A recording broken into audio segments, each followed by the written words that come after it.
আমি দুই এক কথা কইমু, তোমরা ফলো করিও। ডেলিভারি বয় প্রসেনজিৎ সরকারের অকাল মৃত্যুর জন্য দায়ী সমাজ।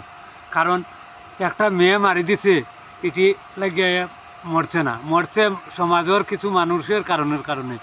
কারণ হইল সমাজও যদি বলতো তার সামনে কিছু লোক কইতো, ও দেখো এ মাইয়ার মায়ের খাইয়া আই আসে, কি সুন্দর আসে, ইয়ে করে একটা মেয়ে মারি দিছে, লজ্জা নাই তার এর লগে আটে। আর তার লগে যদি কোনো ভাই কি বন্ধু মধ্যে কোনো কথা কাটাকাটি হয়, তুই মাতিস না, তুই বেটা একটা মেয়ের পিঠা খাইলে, মেয়ের পিঠা খাইয়া তোর লজ্জা লাগে না, তুই আমার লগে ইয়া তর্কাতর্কি করো, তুই পারছত না ইনো করতে।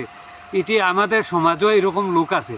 আমি দেখাইলাম একটা উদাহরণ, একটা ছেলে রূপু মাইশ্য দাস, তা এককালে কলেজে পড়তো, তারে বেইনও দোষ পর্যন্ত সমাজের কারণ কিছু মানছে তার সামনে, ও দেখো তার মা ভাগল, তার সামনে তার দুর্বলতাটারে মানুষে অমনটিকে ব্যবহার করছে, তারে দেশায় পরিচয় দেওয়া গেলে খের রূপু তার মা, ও দিন জবা ফাগলি, ও ফাগলির ছেলে রূপুমাইশ্য দাস।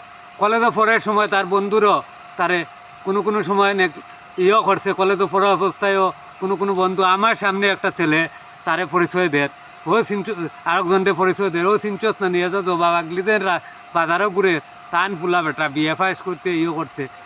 আমাদের সমাজও কিছু মানুষ আছে, মানুষের দুর্বলতা লইয়া ব্যবহার করে। এই ছেলেটা মেয়ে মারা গেছিলেন, প্রচুরও মায়ের খায়, মারা যায় না। কিছু মানুষের মানসিকতা, বিবেক, মানুষত্ব ওখানের মানুষের মধ্যে এটা নাই।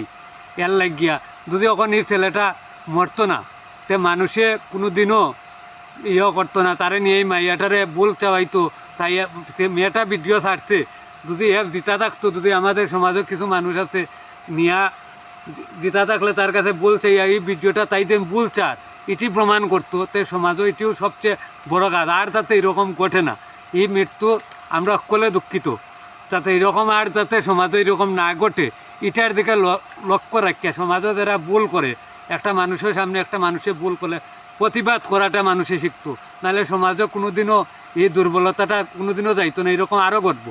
আর যাতে এরকম ঘটে না, এটার লাগে আমি কইরাম আর কি।